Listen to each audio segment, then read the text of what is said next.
Vamos chegar mais perto aqui da gente agora. Chile, tá? Desde 2011, o Chile, pelo Ministério de Obras Públicas, exige o BIM em licitação de hospitais. A Comunidade Europeia, no início de 2016, 14 países da Comunidade Europeia se uniram basicamente para formar o EU BIM Task Group.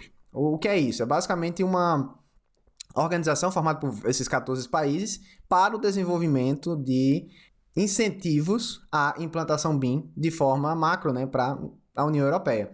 E aí eles exatamente visam fomentar a utilização BIM na administração pública europeia.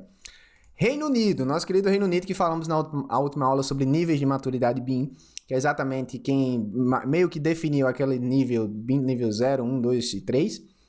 O Reino Unido hoje, através dessa pesquisa da Irlanda, seria o país aí pioneiro em BIM, considerando aí várias análises feitas pelo professor Bilal Sukkar, que analisa a implantação BIM em cada país de acordo com vários fatores, tá? E aí o Reino Unido saiu aí como um dos primeiros, né? Então, basicamente, lá atrás, quando eles fizeram esse incentivo de vamos implementar BIM na Inglaterra, o objetivo do governo era reduzir custos de projeto e construção do governo em 20%, tá? E reduzir a intensidade da emissão de carbono, a pegada de carbono do país, para que eles cumpram, né, com o que eles prometeram lá para a União Europeia. Então, basicamente, o objetivo também seria posicionar o Reino Unido para se tornar um líder mundial em BIM, e é o que vem acontecendo, né? O Reino Unido está aí como uma das principais implantações de BIM no mundo. Falando dos Estados Unidos, tá? Desde 2006, a GSA, o que é a GSA? É a General Services Administration, que é um órgão público americano que gerencia basicamente todas as obras públicas do país, incluindo algumas obras aí do Exército Americano, como por exemplo o US Army Corps of Engineers, US Department of Veteran Affairs e US Coast Guard. Ou seja, todo o corpo militar de engenheiros do Exército Marinha, eles já estão trabalhando com o BIM também, inclusive eles possuem os seus próprios manuais para uso interno, tá? Então, desde 2006 nos Estados Unidos, a GSA decretou a obrigatoriedade do BIM para a fase de projetos de novos edifícios públicos e também fizeram um inventário de mais de 31 milhões de metros quadrados de espaços públicos. Ou seja, eles falaram o seguinte, pessoal, tudo que a gente for fazer aqui agora, que é custeado pela GSA, tem que ter BIM, tá? E todos os projetos que nós fazemos gerenciamento e manutenção, a gente vai mapear esses projetos, a gente vai transformar tudo para BIM para que a gente tenha um banco de dados com informação de todos esses modelos. Então, eles mapearam aí mais de 31 milhões de metros quadrados de espaço público. Então, foi um trabalho gigantesco aí da GSA nos Estados Unidos, tá? Singapura, né? O pessoal sempre fala de Singapura também, é exatamente para aquele sistema de aprovação de projetos da prefeitura, que é extremamente rápido. Então, basicamente, foi quem implementou esse sistema de aprovação mais rápido do mundo. Quem tiver mais interesse, pesquisa aí BCA 29. E como é que funciona em Singapura? Os projetistas, eles precisam submeter os projetos para aprovação através de um portal eletrônico e submeter um modelo que contém as informações necessárias para aprovação. E por que é que eles são tão rápidos, Arthur? Porque eles utilizam o uso do BIM chamado validação de códigos, que a gente vai ver mais à frente, que basicamente no lugar de a gente sentar, para quem já trabalhou com isso em prefeitura, pega um projeto e fica analisando lá subjetivamente, né, o projeto, vendo o que é que está errado, vendo o que é que está certo. O que é que a gente faz? A gente cria essas regras de tudo que a gente vai estar analisando em projetos de forma objetiva, passa isso para um computador, e, através de modelos BIM, a gente pede ao computador para fazer uma análise daquele projeto.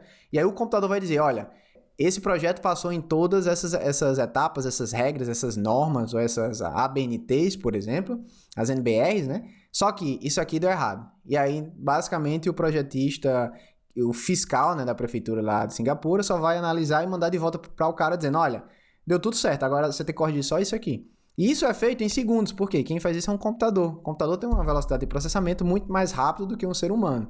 Então, por isso que eles têm esse sucesso em termos de aprovação de projetos, que é exatamente de você envia seu modelo BIM, o modelo BIM é analisado através de um sistema e aí retorna o resultado final. Claro, através do acompanhamento de um ser humano, mas aquela parte grossa de trabalho é feita através de computadores.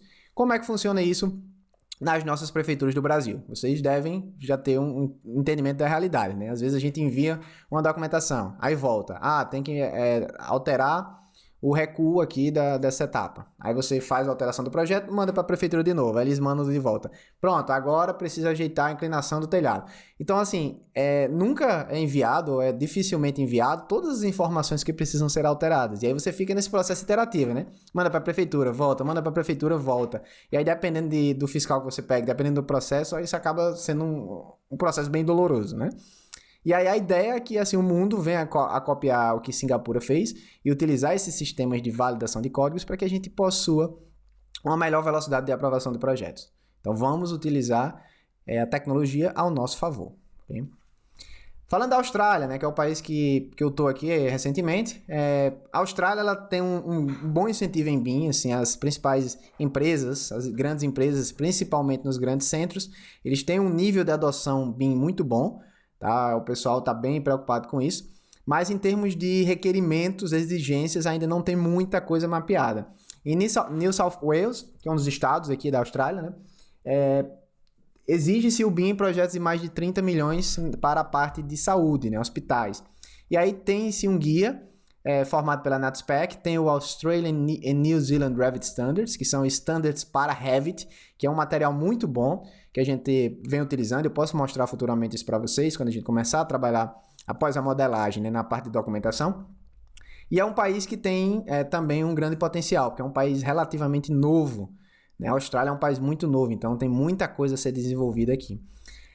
França, falando de França, né? A França tem guias e protocolos que estão sendo desenvolvidos e basicamente com base na Penn State University, que é o material que a gente vem utilizando para a estruturação desse curso. Esse material da Penn State University ele vem sendo utilizado não só na França, mas em vários países do mundo, com aquela lista de usos do BIM, com a execução do plano de execução BIM, todo aquele detalhamento, e isso a gente vai estar vendo também em próximas aulas, ok, pessoal?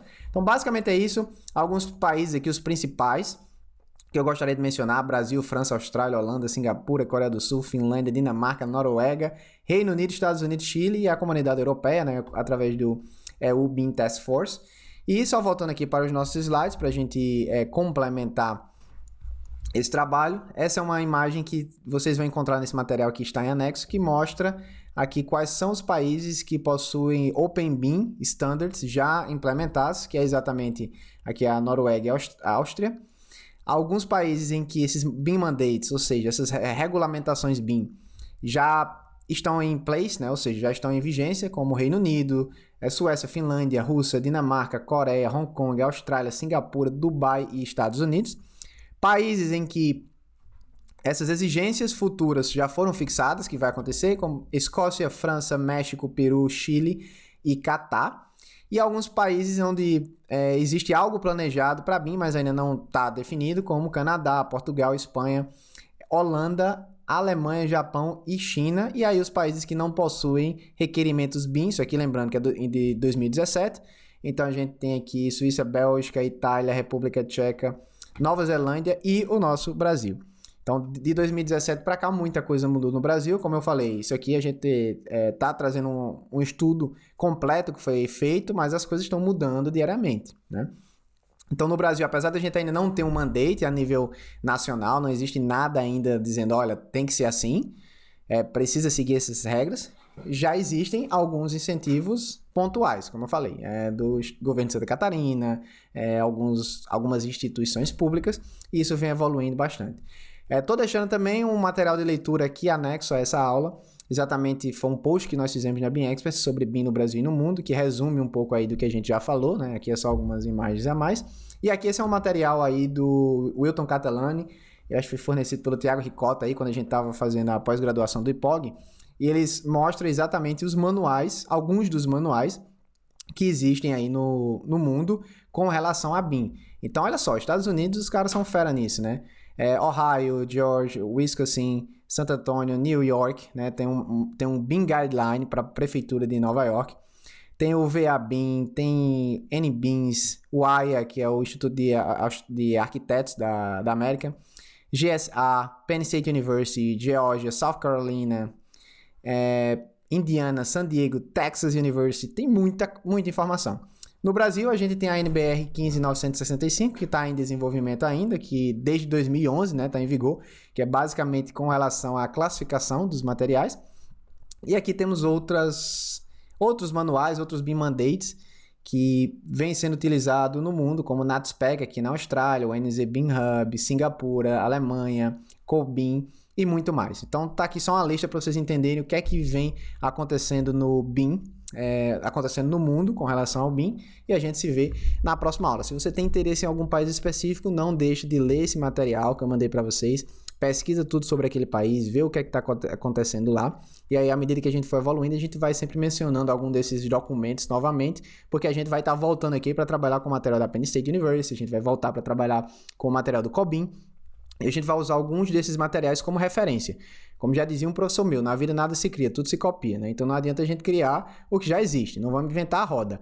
Já tem alguns materiais em vários países muito bons, então vamos usá-los como base para desenvolver os nossos, né? Claro que adaptando às nossas necessidades e à nossa realidade do nosso país, empresa, cidade, estado, mas vamos ver o que é que já existe, vamos estudar a arte vigente da coisa, e aí a gente adapta isso para a nossa realidade. Então é isso, pessoal, muito obrigado. Só lembrando para vocês fazerem uma revisão desse material. A gente vem falando de muitos conteúdos aqui, nessa parte introdutória do que é BIM, como é que está o BIM no Brasil e no mundo, quais são os pilares do BIM, o que é que vem acontecendo, o que é BIM, o que não é BIM, e eu preciso que você caia ali com a mão na massa para colocar esses conhecimentos em práticas. Então estudem, anotem, façam anotações, façam perguntas, comentem aqui abaixo na nossa aba de comentários o que é que vocês acham que vai acontecer no Brasil nos próximos anos, o que é que vocês acham aí dos países que a gente discutiu aqui, quais são os melhores, quais são os que ainda precisam evoluir bastante. Tem aluno aqui do Moçambique, tem aluno aqui de outros locais, então vamos discutir esses temas de forma conjunta, estamos juntos nesse barco BIM rumo ao sucesso. Então é isso, a gente se vê na próxima aula.